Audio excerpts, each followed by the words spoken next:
all of you, our panelists and our audience. Wish you all a very happy, healthy, prosperous, joyful, abundant, and blessed 2022.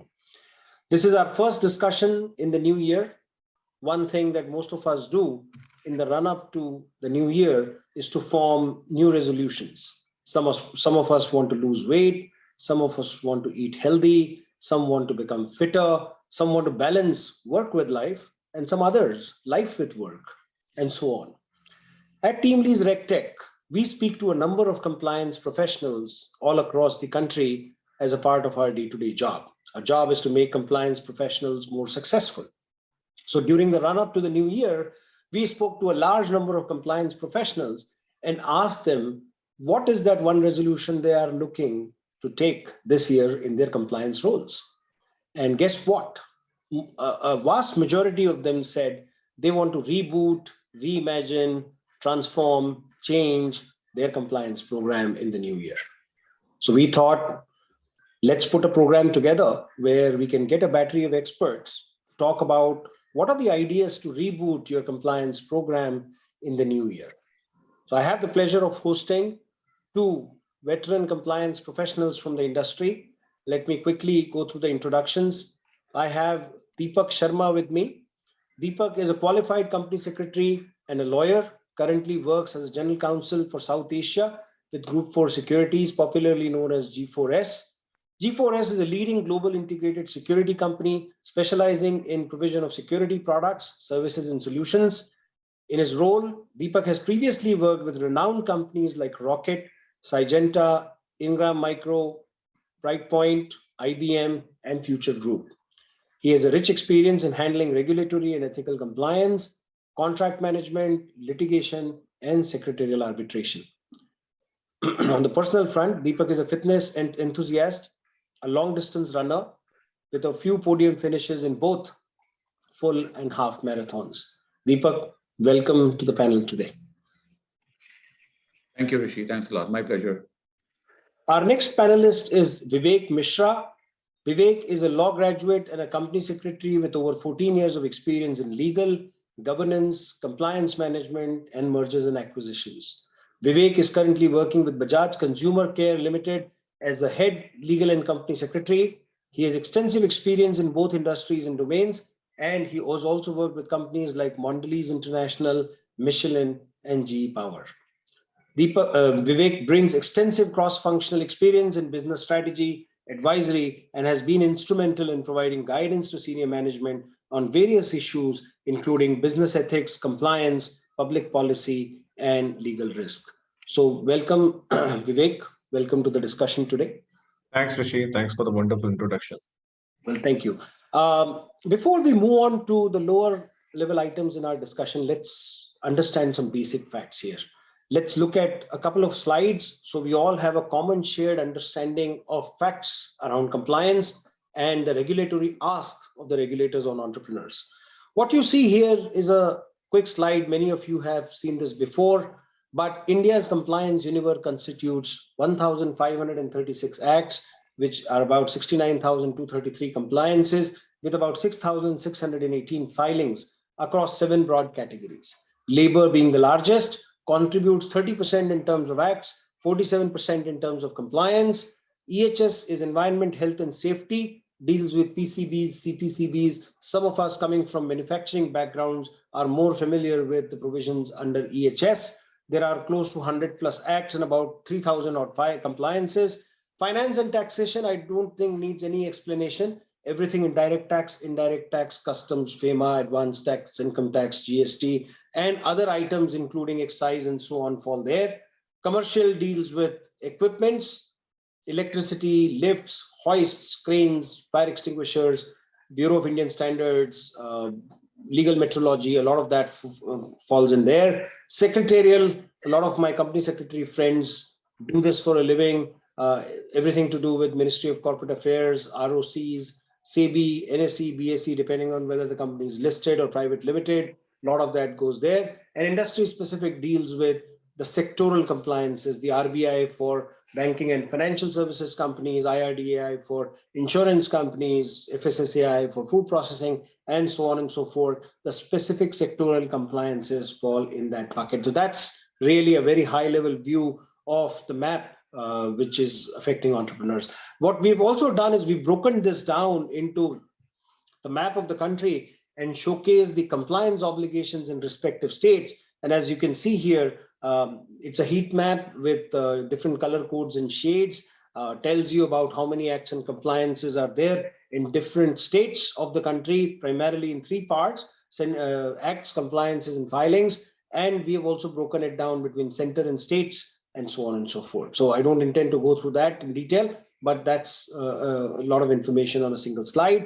When we talk compliances, and we are going to use common definitions in our discussion today, we are going to talk about compliances which are statutory in nature, which affect an entrepreneur, which are broadly, and these are illustrative examples, including licenses, registrations, permissions, various kinds of consent orders, returns, registers, challans, displays, payments, remittances, renewals, notices. All of these are examples of compliances. By no means is this complete and comprehensive, but hopefully when you listen to the team of experts talk today, you will correlate some of those examples with these. Moving on, last slide. Compliances is complex, 3 levels: central, state, and local, depending on whether an item is on the union list, state list, concurrent list of the constitution. When we talk local, everything from municipal corporations, municipalities, gram panchayats, zilla parishads, and so on, including the likes of the MIDCs, SEZs, STPIs, which are local in their jurisdiction and actions. They're all classified there. 7 categories we already spoke about, and 3 types of compliances: time-based, which have a frequency associated with them, like monthly, half-yearly, and so on; event-based, where there are 2 kinds of events: those handled by company secretaries, called secretarial events, and those handled by others, which are non-secretarial in nature. And then you have checklisted compliances, which are maintenance of registers and displays, and others, which are required to be done 24/7, 365. There is no specific time frequency or period determined for that. So that's really a very high-level view of compliances. Let's unshare the screen right now that we are going to talk about. Deepak, let me first bring you into the conversation. A lot of us anecdotally talk about challenges of managing compliance in an organization that operates in India. Whether you're a manufacturing or non-manufacturing services organization, compliance management often is thought to be very challenging. I want your perspective on what you think, how challenging it is, why is it challenging, what are examples of challenges that a compliance officer deals with, and so on. Well, thanks a lot, Rishi, for having me here. And before I start, I would like to put a disclaimer that in whatever views I'll be sharing today, these are all my personal views and nothing to do with my employer, which is G4S. Okay. That's a lawyer speaking. No, a lot of time, because it's such a sensitive matter, and you should clarify that these views are obviously your own. So before I start, I think the overview which you have given, it's such a nice overview, and maybe like few of my content also coincide with your content.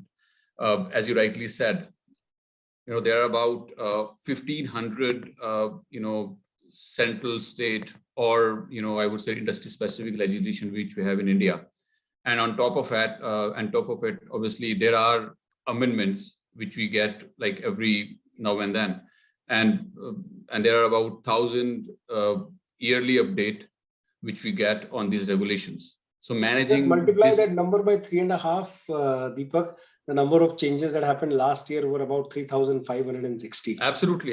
So I'm just giving you some sort of average, stuff, but obviously in few years you get more than that.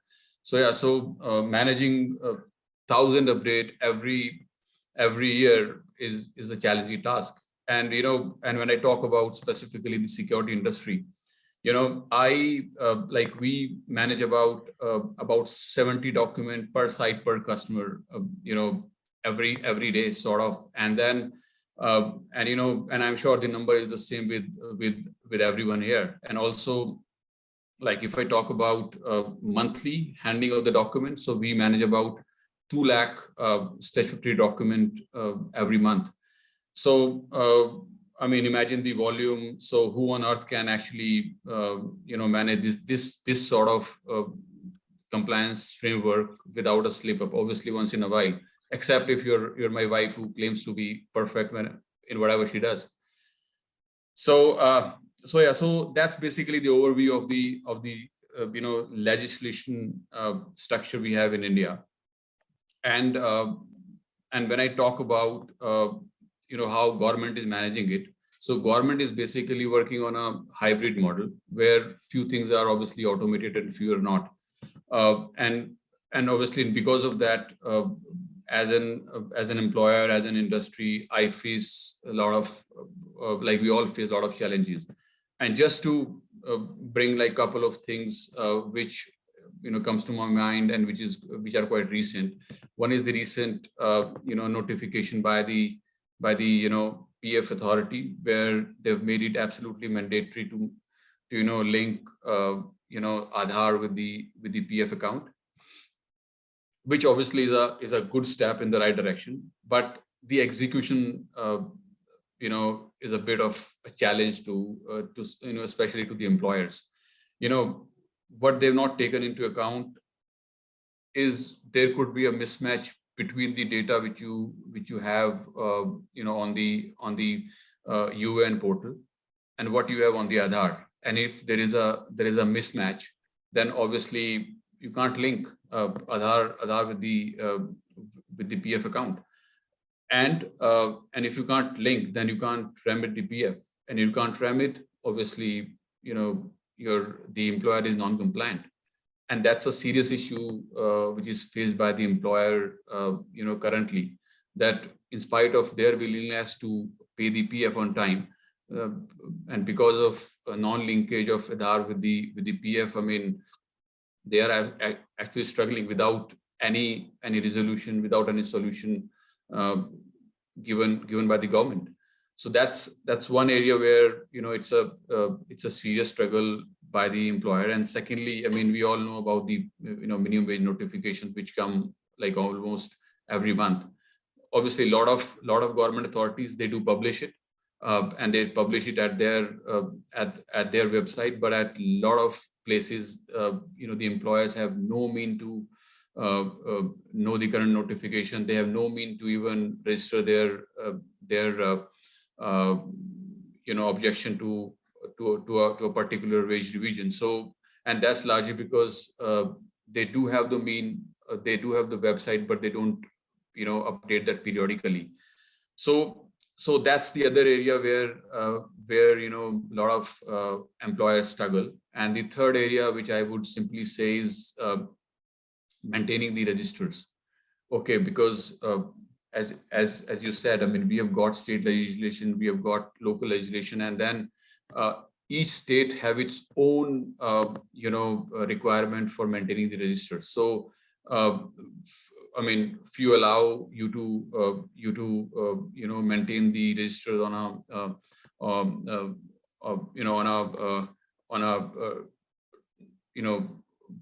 like I would say on a computer or something, like but at few places obviously you need to maintain the registers like on manual basis, which is again a pain area for the employers.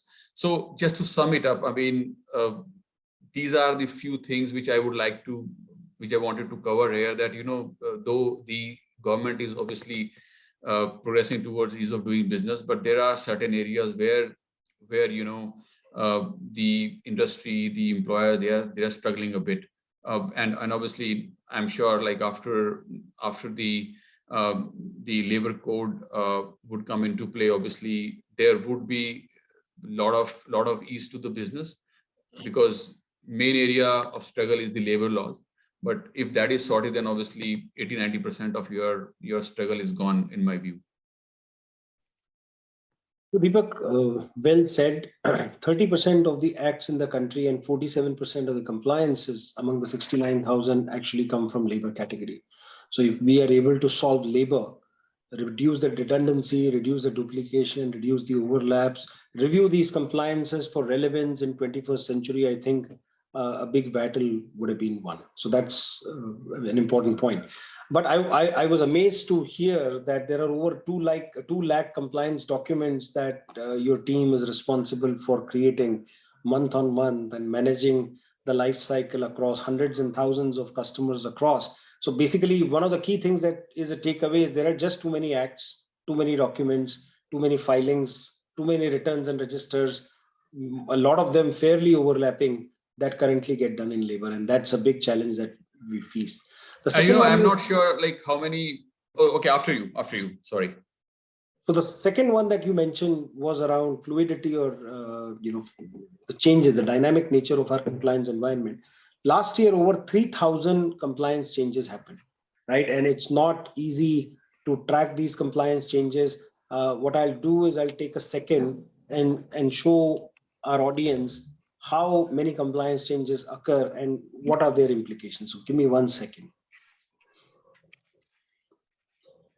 So as you can see on my screen, and this is a snapshot of our website here, but you can scroll down and you can see that in the last 1 year, there have been 3,581 regulatory changes that have happened in the country across 2,233 different websites. And when you click on that, you can go into the next level of detail and see, since Deepak was referring to labor laws, I'm clicking labor here, close to 471 were labor-related changes that have happened in the last year. So that's the nature of fluidity to the environment that Deepak was alluding to. Go ahead, Deepak. Yeah, and apart from that, I don't know how many people are here from the service industry, and mine is a labor-intensive industry. Okay, we supply manpower. So apart from these government, government stuff which we're talking about here, we need to also manage the clients as well. So they are the principal employer. They also need the documentation. They also need the support, on the compliances and all. So that's separate, and that's separate from these 2 lakhs. So we need to also see the volume of stuff which one need to manage when it comes to compliance in India.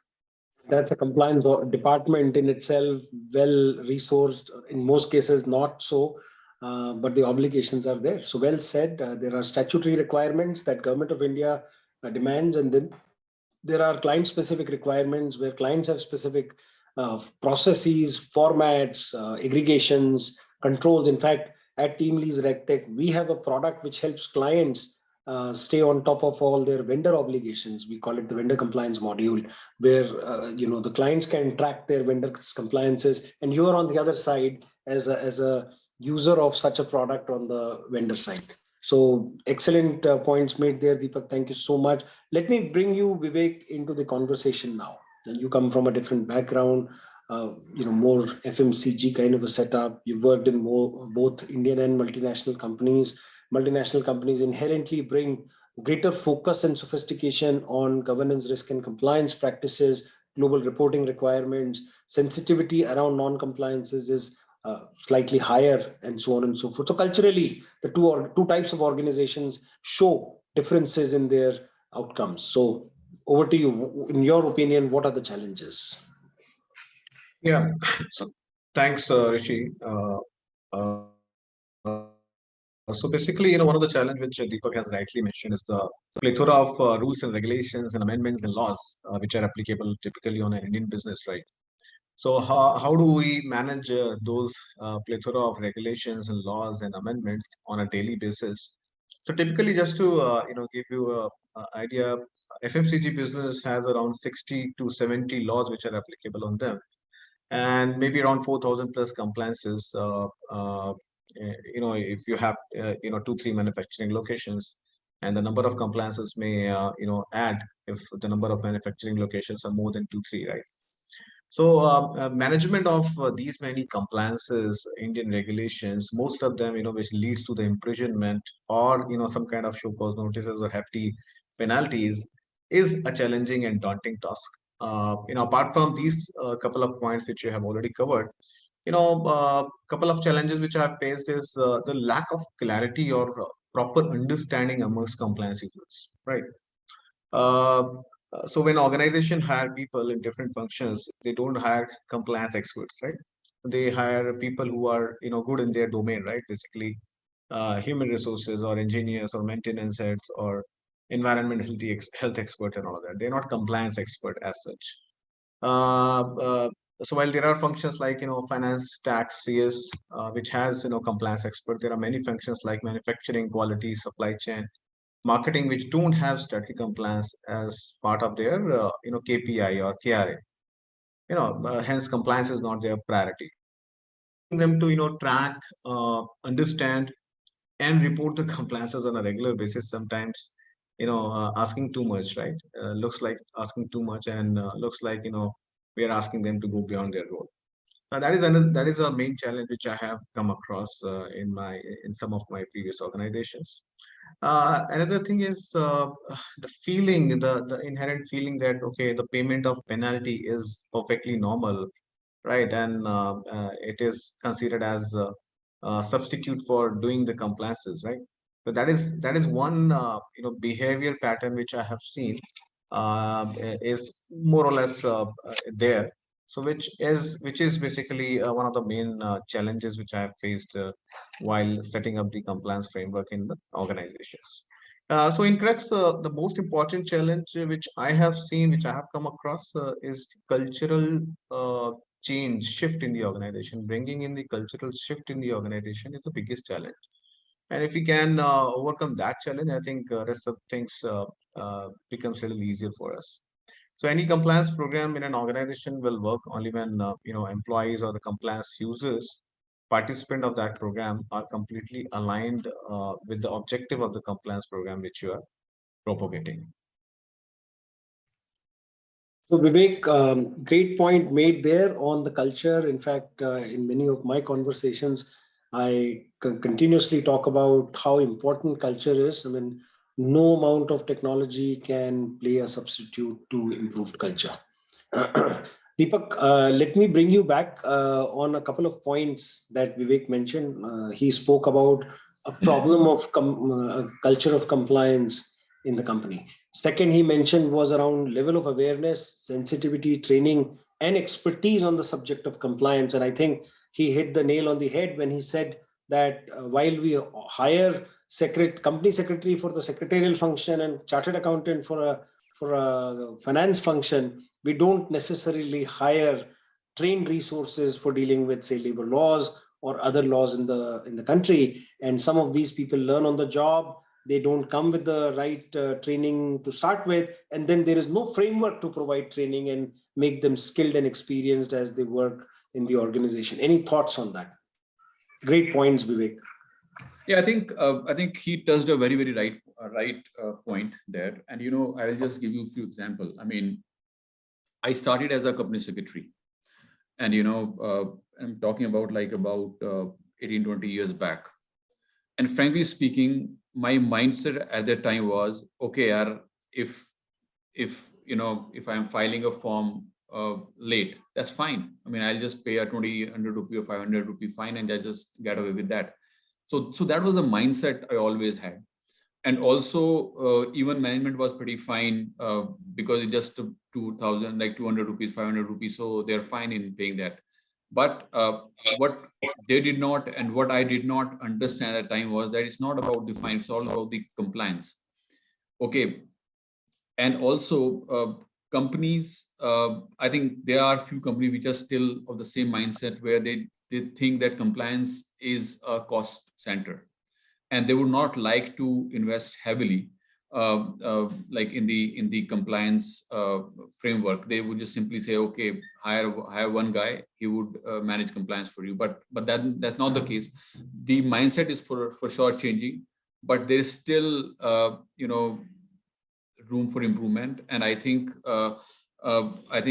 that cultural shift is definitely happening. And a lot of companies are now shifting to online compliance management tool, so that kind of stuff. So yeah, improvement is there, shift is there, but still the companies have to understand that it's not only about the paying fine or penalties, it's more than that. Absolutely. So at this point, let me just remind our audience that we have two expert panelists here. There's a Q&A box in your screens. Please feel free to put in your specific questions as and when they come across, and we will get our panelists to address them towards the end of the conversation today. So I think we are 25 minutes into the conversation. Time for a 1.5 to 2 minute pause. Can I request Abhay to bring up our polls? And audience, this is your time. I want to bring you into this conversation, seek your opinion on what you think about our topic today and some simple questions. I do request our panelists also to take a minute and try and answer these questions.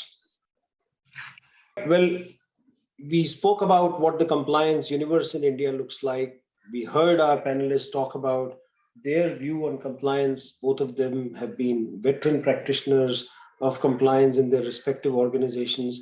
Both of them come from different kinds of backgrounds, different types of industries, and they bring a wealth of experience on compliance management with them.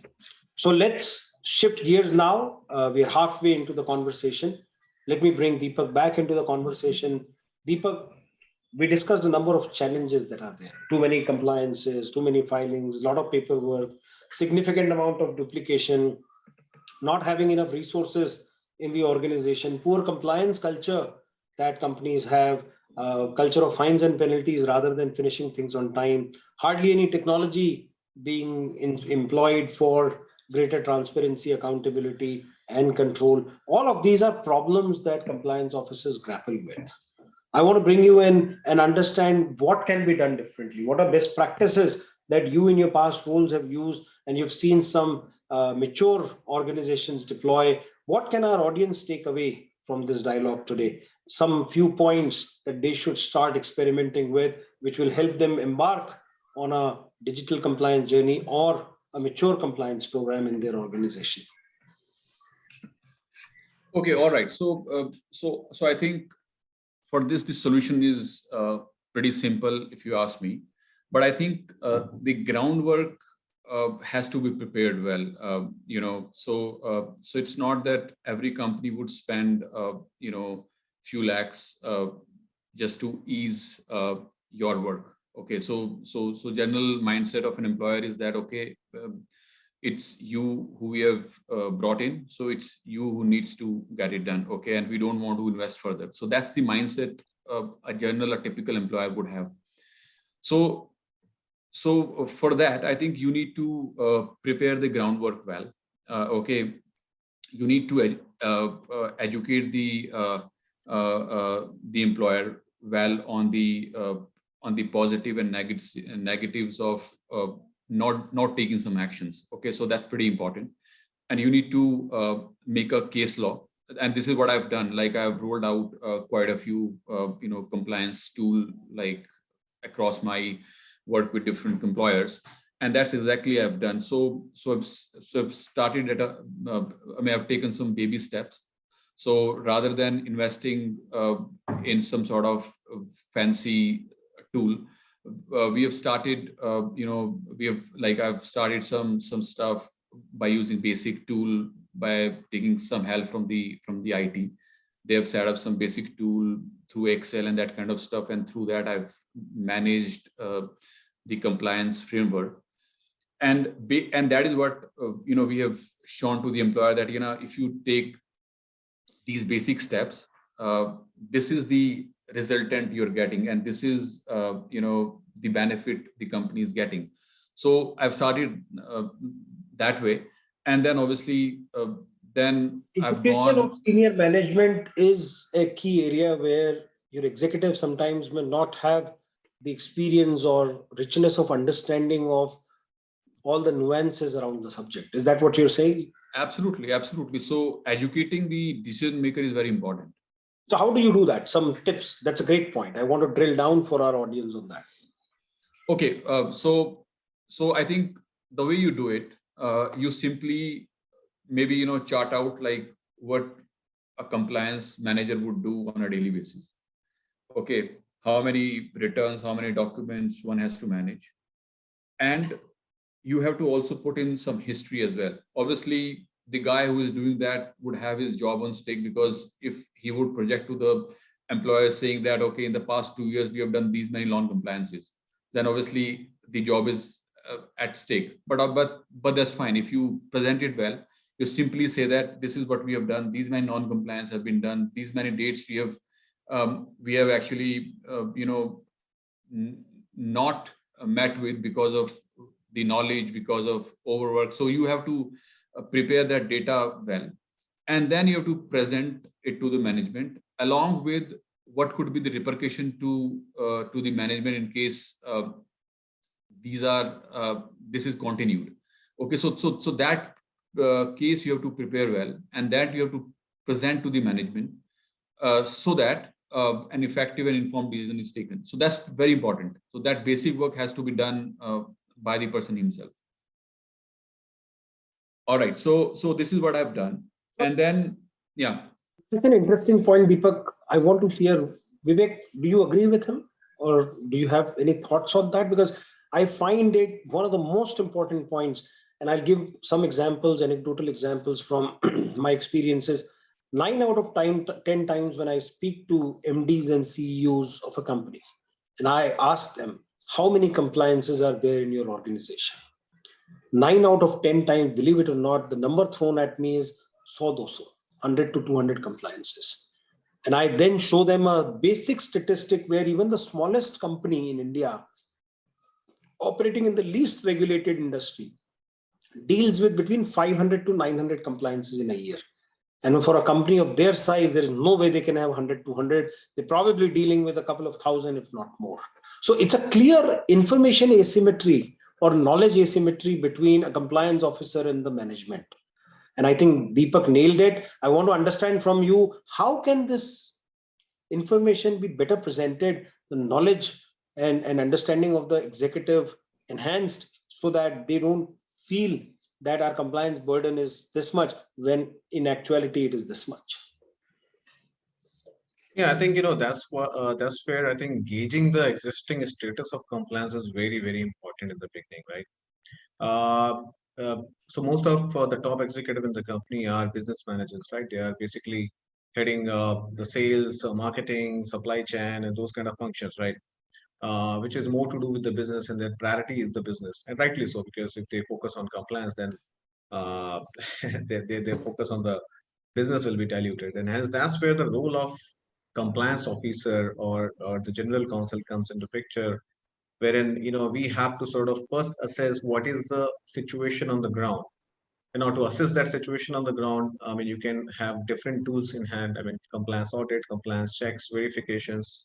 All the things Uh, that you do as a part of your day job. I'm figuring out how the specific problem that Deepak mentioned, that while the reality is that you have 2000 applicable compliances, how come 9 out of 10 CEOs feel that they have 100, 200 compliances in their company? There is a big information asymmetry right there. That means the compliance officers in those companies probably could do a little better in apprising their management team Absolutely. of this size and complexity. What are the ways to do it? One of the suggestions I've had to many people is have a monthly review where you show them how many compliances were due in this month, how many got done on time, how many were delayed. Because if they see a simple table like this month on month for a whole year, they will not make a mistake of thinking that they have only 100 compliances or 200 compliances, when in reality they are dealing with a few thousand. Yeah. No, it depends upon the company as well. Actually, we are a listed company, right? And in a listed company, there is a need of, quarterly compliance report being tabled at the board level, and, board discusses all those compliances and the non-compliances along with the action plan, which they want us to sort of present in the next board meeting. So in that case, the sensitization is really very high. And the board, the business managers who are part of the board or invitees to the board also understand the importance of this piece. Now, moving to the unlisted company, wherein this kind of structured corporate governance, which is required, mandated by SEBI, is not in place. That's where the role of compliance officer becomes all the more important to communicate on a regularly basis with the management. What is the compliance scorecard of the company on a quarterly basis or maybe monthly basis, as you suggested. So that scorecard, along with the high persisting risk, the discussion of them with the management is very, very important. So compliance is an agenda, has to be driven by someone, and it can't be driven by anyone else but the compliance officer. So you And that's agree where the that it is the responsibility, and I want to make it very clear for our audience today that if your executives don't know the compliance obligation or the numbers in your company, I think you need to step up your game and make sure that there is some meaningful conversation that is happening on a month-on-month basis with them, where they actually get to see the real status of compliances. And Deepak rightly pointed out, in some cases there is a conflict of interest, because if there is a number of instances of fines and penalties, then it reflects poorly on the performer. But guess what? Bad news doesn't get better with time. Let's take that as a first step in improving compliance program of your company in this year. Let's break the information asymmetry between you and your executive management. So Deepak, I bring you back. I think I thought you raised a great point, and we needed a drill down discussion on that. Please carry forward. Yeah. So and obviously. You have to make a noise. I mean, that's very important, and you can't just go to the management and say, okay, I need to buy this fancy software which will cost you 10 lakhs rupees. So that can't happen. That has to be done through some sort of backing. Okay, having done that, so you need to first educate your management, and once you and your management is on the same page, then obviously, see, my one stop solution would be just to invest in technology. That's pretty important. Okay. And I think it will, for sure, it will not help 100%, but it will for sure ease your work to a great extent, and it will help your business. And so it's not only about buying the software. So the most important step one has to take is input data correctly. That's the first step which one has to take, because I'm just talking I'm just putting some practical aspect there because this is what I've done. So I just want to share my knowledge there. So because your output is as good as your input. So it's very, very important that you punch in the data correctly into the into the system for the very first time. And then obviously there has to be a process for maker and checker. That's very important.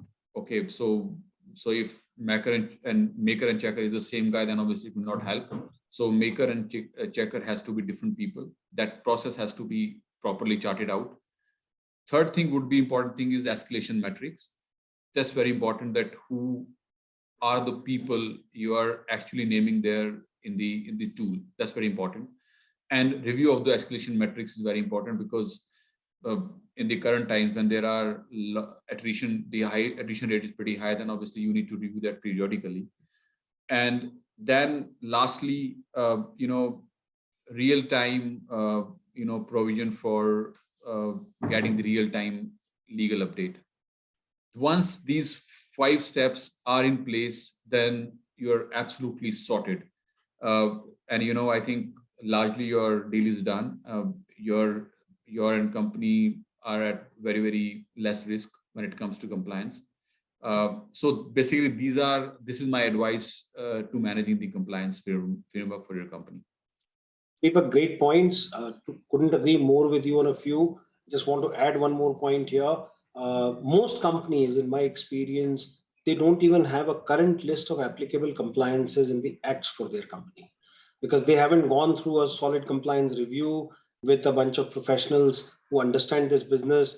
And as they say, right, hope is not a strategy, or ignorance is bliss. In compliance, lack of knowledge of the compliance is not an excuse for non-compliance, unfortunately. So one thing that you have to do, which I think is of great value for everybody, is to make sure that there is a periodic process by which you can re-baseline the list of applicable compliances for your business. Because if that list is faulty, guess what? I mean, even if you are meeting that 100%, you are still going to be on the wrong side of the law. So that's one. Second, Deepak, you mentioned about technology. It's funny that you think technology is going to be a game changer, and I couldn't agree more, because we do technology for a living. But one of the recent weeks, I was talking to my younger daughter, and I was narrating her examples of how we used to have a life on campus during my IIT and BTech days. And she was shocked. She could not believe that I did not have access to a mobile phone, forget having access to a smartphone.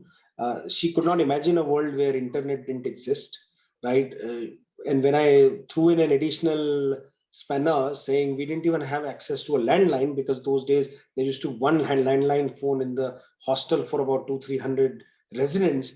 So I think once we start using technology, we suddenly realize how much simplification of life happens as a result of technology. Until that time, we don't know a new way of doing things. And when you look at the same event in hindsight, you suddenly realize how are you navigating from point A to point B in absence of a map? How are you, searching for stuff in absence of a search engine? How are you drafting documents or writing stuff in absence of a word processor? Or how are you doing complex computations in absence of a spreadsheet, and so on and so forth? And I think like that, technology is transforming compliance landscape. And it's very important to embrace technology in order to see what kind of a primitive life some of us have lived prior to technology being a part of our mainstream day-to-day life. So with this, let me bring you, Vivek, into the conversation. You heard Deepak talk about a few things. Tell us, what our compliance officers, what our company secretaries, general counsels should do differently in order to reboot their compliance program in the new year?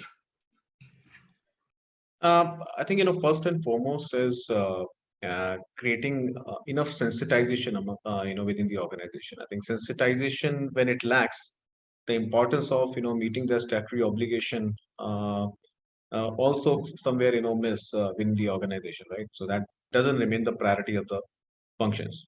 So sensitization is very important. Now sensitization can be done through various modes. Sensitization can be done through various kind of compliance checks, soft audits, visiting the locations, finding what are the sort of shortcomings in a compliance environment in a particular location, and also communicating through the management. So let management drive your agenda sometimes, right? Because there's tone from the top is very important. While any compliance framework is driven by the legal department or the compliance function, but it should not look like that this is the agenda of a legal function or a compliance department. It should be looking like an organizational agenda, right? Something which management is driving, right, through the legal function. So tone from the top, I think, is another important thing which compliance officer has to work very actively with the top management to make sure that there is enough communication from them to the people for taking care of the compliance obligations. And third one is obviously the robust compliance system should be in place. I think there is no alternate for a compliance system, compliance tool. So compliance tool is a must. Considering the number of people who work in a compliance function, it's humanly impossible to manage the compliances on the spreadsheets, Excel sheets. So automation is a strong enabler in this particular area. While automation is an enabler, is it a end destination? Answer is no. So there is a lot of pre-work and post-work which needs to be done to maintain the relevance of the compliance system which you are putting in place. So when I say pre-work, as I said, to know the extent of problem so that you can devise the right solution. And the post is to keep on sensitizing people, to keep on training people on the compliance areas, and also to keep on ensuring that there is a tone from the top through different modes and channels. I think these are two, three very important things which a compliance officer should take care of. Clearly, if I were to rank the winner of the day, it is to mobilize help and resources from the executive, which is one of the key priorities, which basically was said in different words. Deepak said, let's make sure that they are aware. Let's do a better job of communicating, have some mechanisms to bring issues to their attention, have some MIS being sent to them. You mentioned that in order for you to take the next step, you need to take them on your side. They should not feel this is your initiative. They should recognize the importance of this initiative for the organization. But regardless, we need to try and get our executives on our side, let them know what the obligations are, let them know the residual risk, also educate them on the ramifications of non-compliance, if you need some help with that, please call me. 37 odd percentage of our compliance today bear a jail term. So out of 69,000 odd compliances that India has, 26,134 have criminality and jail term associated with it for anywhere between 3 months to 10 years. You will see a report come out shortly on that subject from team leads Regtech, but your executives need to be aware that compliance is non-trivial. You cannot brush it under the carpet and hope that it won't come and bite you. This needs timely action. It needs comprehensiveness, timeliness, transparency, and accountability as the key drivers. Because if these things are missing, chances are before too long, somebody will wake up and recognize that there are delays, there are defaults, there are poor compliances, old formats have been used, interest rate calculations had changed and you are still using the old ones. All of these may sound remote, but these are real examples of what can happen to each one of us, because that's how complex the compliance is in the country. So I think great points there. Some really important points were said. There are many questions that have been asked of us. One of the questions coming is, since the government is reducing the compliance burden, do companies need to invest more into technology platform? I think a couple of our dialogues today were around technology, but this is a question that has come in. Deepak or Vivek, anyone wants to take a stab at addressing it? Yeah, so I'll take it, Rishi. So government is reducing the burden of compliances. I think this is yet to be seen, whether the burden of compliances reduces or increases. I think there are a lot of efforts from the government's end to rationalize the number of laws and regulations and to club a lot of laws together, which is a step towards the right direction. But whether it reduces the physical number of compliances, it is yet to be seen. Now, another question is: do companies need to invest in a technology platform? I think it's not only about the number of the compliances, also the kind of changes which are coming in on a monthly basis, daily basis. I mean, last 3-4 months, we have been tracking at least 3 to 4 regulations, right? The changes which have come into picture and largely impacting our business and operations. So I think to track those amendments and rolling out those amendments across the organization, making people accountable to take care of them, is another challenge which necessitates the use of technology in some way. I'm not saying you use a very hi-fi technology tool, compliance tool, but I think use of technology, technological intervention is a must in this area now. I think, Vivek, what I'm hearing from you is it doesn't matter whether government is simplifying or not, whether rationalization is actually happening or not. Regardless of that, an investment in technology tools is a must, and people should start taking that seriously.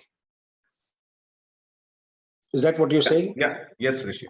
Deepak, any comment from your side on this?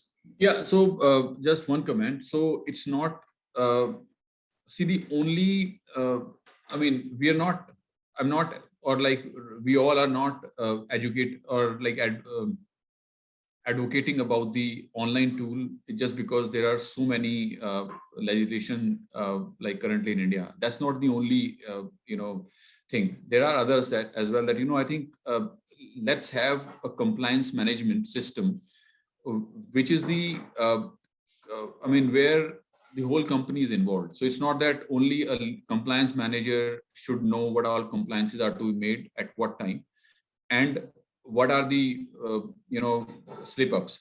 So I think when you have a very, very robust compliance system in place, then, each like top guys in your company would all be aware like what the compliance team is doing, how many compliances are to be done. So it's like everybody is a partner in crime, and they should. So that's basically is another benefit of having a compliance program in place, where each one should know what is happening in a particular function. A single source of truth for everyone, no ambiguity in statement of facts, a good assessment of residual risk arising out of poor or non-compliance. All of these can be facilitated by use of shared technology resources. Excellent. Second question, are the board members ready to bring in more transparency into corporate governance by use of technology? Another question on technology, but that's a question for both of you. Are board members ready for this level of transparency? Yeah, in my view, absolutely. So as I said, I mean, now there is for sure a shift. As long as you're making a noise, you're informing, you're educating the employers, then obviously they are ready to invest. They are ready to progress to that next level of technology. So in my view, I mean, absolutely. So now no employer, no company can survive without technology, and even the board members, the shareholders, everyone is now aware of that they can't do without technology. So in my view, yes, absolutely. Vivek, you come from listed company backgrounds as well. Is that view common across listed and private limited, or listed has an amplified view of this problem? Absolutely. I think there is a trend that, even the business managers and the top executives of the company have started talking about the compliance, in last few years, especially I've observed, after this current government has taken a lot of actions against the non-compliance defaults, right? Right from the action of disqualification of directors to, increasing the penalties on a lot of compliances for not a lot of non-compliances. So I've seen the seriousness around this piece. And also, Companies Act 2013 is, to a large extent, is responsible to ensure that there is a sensitization amongst the board members. So now Companies Act makes board accountable to oversee that compliance system of the company is working effectively, and hence that is also imposing a kind of obligation on them to make sure there is a compliance system which is up and running and working effectively. And obviously, being a listed company, independent directors are more important. I mean, they are more importantly involved towards the compliance, governance, controls part, and they keep on questioning the compliance officers about these particular areas, right? On the compliances on these areas. So I think all of that put together is increasing a lot of sensitization around the compliances in today's world. And also there is a specific declaration under Companies Act, which is a director responsibility statement, where the directors have to sign off saying that they have got robust compliance management system in the company. So I don't know like which director would just sign it off without having a system in place. So in my view, I think if you sensitize it well within the company, I think you're sorted. That's my view. Excellent. Now, one funny question that I'm seeing here. Do we need a formal compliance course in our graduate or postgraduate education?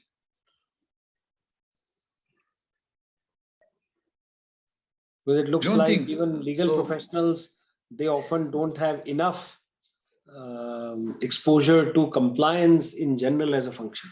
They will get exposed to the contract law and the tort law of torts and this and that and all of that. But when they go through their program, they don't necessarily have a full view of what does it take to manage compliance effectively.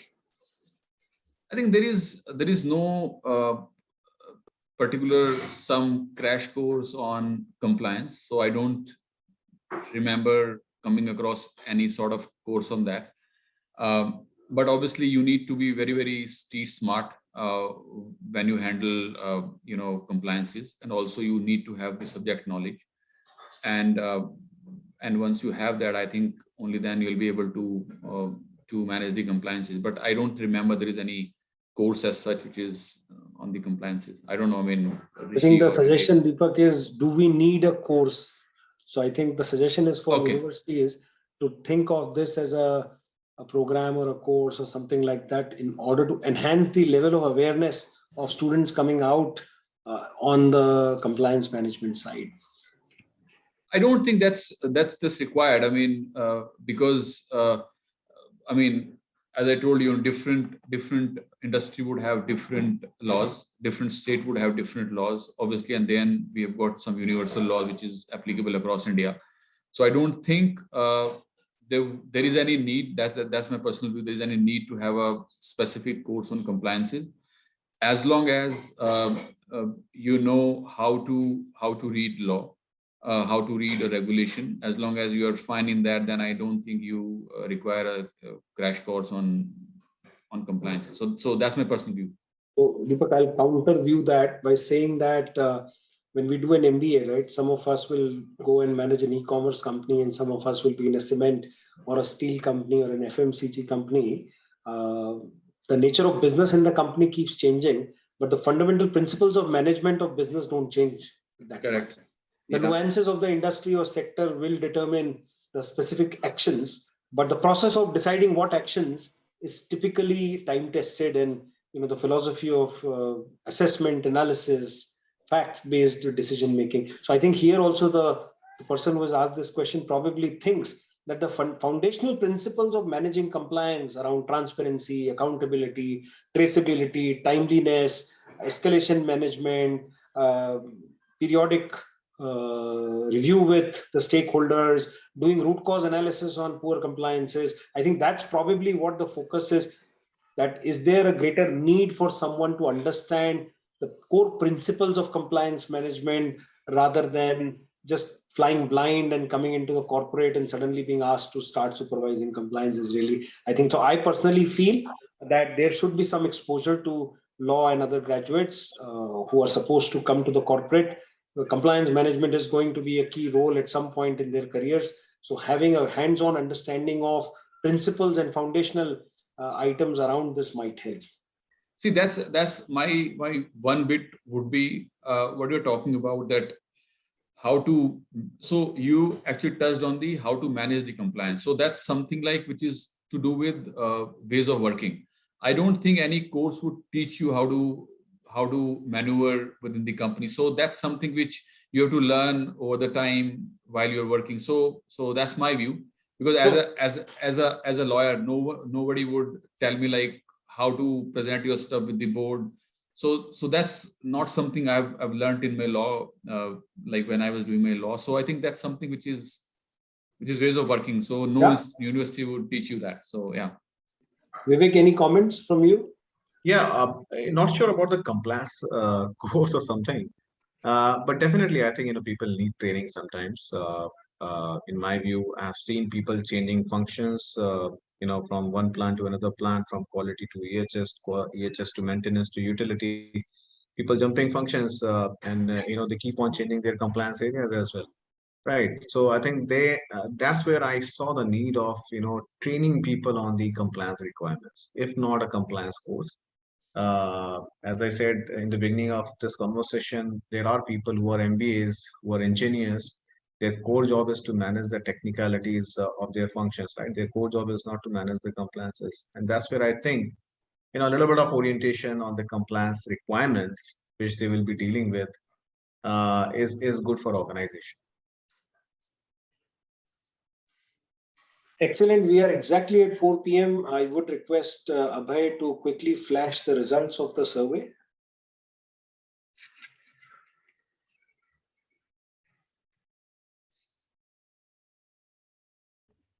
While he brings it up, I think we had a good Q&A session today. There's one last question which we didn't address. So while Abhay is ready with his poll results, anyone who may want to take this, one or two ideas that can help change the culture of compliance, 2-3 takeaways on that.